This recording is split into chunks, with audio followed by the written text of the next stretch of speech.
bot man ហើយបែរឆ្ងល់ថាតែខ្ញុំទៅសេ bot man ដោយសារតែនៅក្នុង game មួយនេះហ្នឹងគ្នារបស់យើងនឹងដេញវាយ enemy ដេញវាយខ្លាំងយកតែមែនតើហើយចំណែកឯ enemy វិញកុំឲ្យចាញ់ចិត្តយើងដែរយើងដេញវាយគេដេញវាយយើងធម្មតាដេញវាយវិញទៅមកក៏ប៉ុន្តែរាល់ការដេញវាយម្ដងហ្នឹង enemy តែថាឈ្នះគ្នាយើងមិនទេបើមិនជឿទេអ្នកទាំងអស់គ្នាអាចមើលវីដេអូនេះដល់ចប់បានថាគ្នារបស់ខ្ញុំនឹងវាយ enemy យ៉ាងម៉េចហើយអីដែលសំខាន់ក្នុង game នេះហ្នឹងគឺចង្ករបស់ enemy ដែលជាកាលណាហ្នឹងតែមាន level 2នៅក្នុងខ្លួនទេក៏ប៉ុន្តែគេទៅ invade សត្វចង្ករបស់យើងណាគេ invade បានជោគជ័យក៏ប៉ុន្តែសត្វទឹកកន្លែងនេះហ្នឹងគឺយើងយកបានដូចគ្នាហើយដល់ពេលដែលយើងយកហើយហ្នឹងមានអីដេញវាយយើ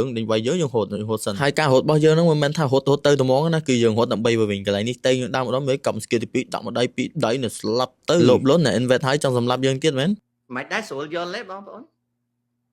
ស្រួលយល់ខ្លះទេ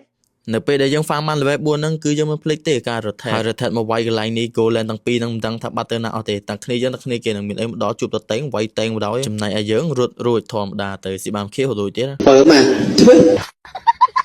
ហើយវាយតើកន្លែងនេះហ្នឹងគឺយើងទៅអត់ទាន់មែនទៅអត់ទាន់ទេយើងទៅទាន់ក៏ប៉ុន្តែដោយសារតែយើងមាន long smite ដល់ពេលចឹងហើយទៅយើង smite អត់ឈ្នះគេពេលទៅយើង smite តើអត់ឈ្នះក៏ពិតមែនក៏ប៉ុន្តែយើងបានស៊ីខៀទៅលើការណាវិញដូចគ្នាដល់អញ្ចឹងហើយទៅអាចនិយាយបានថាការដោះដូរមួយនេះវាមិនខាតណាប្រហែលទេហើយដែលសំខាន់ហ្នឹងគឺយើងមាន promotion ពិសេសទៀតផងនេះយើងវាយមួយថែមមួយណា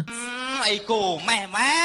team fight មួយហ្នឹងគឺយើងតែចូលទៅតន់គេទេក៏ប៉ុន្តែដោយសារតែ Lancelot នេះគឺជាប្រភេទ hero ដែលមាន skill ដោះលឿនខ្លាំងមែនតើដល់អញ្ចឹងហើយទៅយើងស៊ីងទៅ3តង់នេះមកដល់បានវាយ team fight នឹងគេនឹងឯងដែរអាមើលបានវាយធម្មតាហ្នឹងមធ្យមណាងុំយើងបានស៊ីដល់ទៅ double kill កន្លែងនេះ kill ចូលយើងសុតហ្មងកន្លែងនេះ Urena កំពុងតែមួយស្មើជាមួយ Sylvana យើងថាចូលទៅជួយវាយដើម្បីយក kill ណាក៏ប៉ុន្តែបាន kill សោះបានទៅលើ Urena ហើយចំណែកឯ Karina នោះវិញមិនដឹងជាស្អីគេទៅហត់ខ្វេខ្វាយផ្កាច់កិនទៅមកហ្នឹងយើងវាយងាប់ទៀតទៅតាមគ្នាដោយសារតែ team fight កន្លែងហ្នឹងមិនតន់ចប់ណាក៏ប៉ុន្តែកន្លែងនេះយើងយកទៅថយចាំយើងវាយមនុស្សតមានអីយើងចាក់ស៊ីទៅថមមួយយើងតទៅវាយមនុស្សកន្លែងនេះអត់មាន skill វាយគេឈរវាយដៃសតវាយដៃកន្លែងនេះដោយសារតែ damage របស់យើងហិងច្រើនណាក៏មិន enemy វាយប្រកាច់ប្រកិនវិញហើយបើនិយាយពី Lancelot របស់យើងវិញមួយ game នេះចាក់ free ហ្មងគ្មាន enemy ណាមក stun មកចាប់យើងបើនិយាយពី stun របស់ enemy វិញគឺមិនមែនអត់សោះហើយគេមាន2នាក់មាន Rafaela ហើយនិង Phasa ក៏ប៉ុន្តែ stun ពីរនោះមិនមែនជាឧបសគ្គសម្រាប់យើងទេគឺយើងវាយ free ហ្មងបើចង់ចាប់យើងហ្នឹងក៏មិនមែនជាការងាយស្រួលដែរដោយសារតែ Lancelot របស់យើងនៅ early game មានលុយមាន damage ច្រើនពេកហ្នឹងមានអីនេះដេញចាក់ enemy ក្នុង turret បដ ாய் ហើយ Phasa នេះមិនដឹងជាហត់ទៅណារួចទេ damage របស់យើងកង់យ៉ាងនេះបើកន្លែងទៅមើលលើនោះវិញនៅកំពង់តពូវាយជាមួយនឹង Uranus យើង1ទៅនឹង2ក៏ប៉ុន្តែកន្លែងនេះវាយ Uranus មានដាច់ណាទៅវិញទៅពេលដែលយើង rotate ទៅដល់ហ្នឹងយើងស៊ីបាន double kill ណាជាតិយកទៅហ្មងស្ដាប់បានទេស្ដាប់តន់ទេ មើលទៅ hero ដែលមាន stun នៅខាង enemy 2នាក់ហ្នឹងណាត្រូវបានយើងដេញវាយដល់ក្នុង turret បាត់ហើយទោះបីជាហូតចូល turret ប៉ុណ្ណាក៏យើងមិនឲ្យហូតរួចដែរកន្លែងនេះដេញវាយតទៅបាន kill តបានសម្រាប់ណាក៏ប៉ុន្តែដោយសារតែយើង off skill ហ្នឹងយើងស៊ីបានតែ Phasa មក kill ទេក៏ប៉ុន្តែដោយសារតែ team fight កន្លែងនេះនៅជ្រេមជ្រុំជន់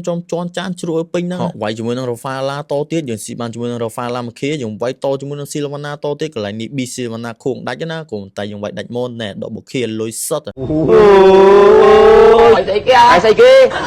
ហើយខេតណាចំណែកឯ team fight នៅកន្លែងនេះវិញណាតែយើងចូលទៅធ្វើជានុយហើយកន្លែងនេះនេះ Bruno ដេញមកតាំងក៏ខ្លួនចាក់ skill ទី3កាប់ skill ទី2នេះកន្លែង double kill and snipe ហើយយើងខំប្រឹងទៅសេឌឺផងខំប្រឹង recall ឌឺផងក៏ប៉ុន្តែគ្មាន enemy ណាតបតជាមួយនឹងយើងទេដល់ចឹងហើយទៅយើងនេះចេញជាលក្ខណៈជួបដល់ចេញជាការ freestyle មួយក៏ប៉ុន្តែ freestyle នេះគ្មានយក kill បានទៅលើពីណាទេទៅវិញហ្នឹងកន្លែងនេះ B Sylvana វាយយើងដាច់វិញណាក៏ប៉ុន្តែដោយសារតែយើងមានតែងមកតហ្នឹងក៏មិនដាច់បោះ Sylvana បាត់ហើយនិយាយវាថាឲ្យតែមានលុយហ្គេមចាប់ដើមចូលទៅហើយកន្លែងនេះចូលចាក់ freestyle ទៀតចាក់ freestyle ចឡើងហ្នឹងយើងស៊ីបាន kill បានសម្រាប់ចិត្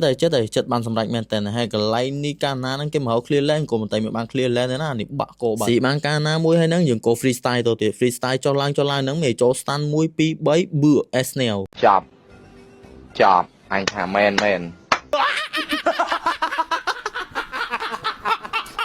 ថាហើយថាហ្គេមមួយហ្នឹងកុំចូលពេកមានអីចូលឡើងគេ shot down មួយធ្ងន់ up លុយ shot បាននៅកន្លែងនេះវិញដេញវាយ enemy ងាប់ម្នាក់ដងក៏ប៉ុន្តែអីដែលសំខាន់ហ្នឹងគឺបាន main egg ក៏ដឹងខ្លួនអ្នកនរអគ្នាចាំមើលកន្លែងនេះយើងដេញចាក់ដេញវាយតតែបាន main egg ហ្នឹងក៏ប៉ុន្តែ main egg កន្លែងនេះយើងយកបានដឹងខ្លួនទេយើងស៊ីបានជាមួយនឹងការណាមក kill ទៀតហ្នឹងបានជាមួយនឹង triple kill ក៏ប៉ុន្តែ enemy wipe out ហ្នឹងយើងគិតថាវាដាច់ជាមួយនឹង main egg សវេគេក៏ប៉ុន្តែកន្លែងនេះ Bruno ចេញមកអ្នកនរអគ្នាចាំស្ដាប់ស្ដាប់បានទេស្ដាប់តន់ទេហើយសម្រាប់វីដេអូរបស់យើងហ្នឹងក៏មានតែប៉ុណ្្នឹងដែរបើសិនជាអ្នកទាំងអស់គ្នាស្រឡាញ់ចូលចិត្តខ្ញុំហ្នឹងកុំភ្លេច follow ខ្ញុំអ្នកមួយផងអរគុណ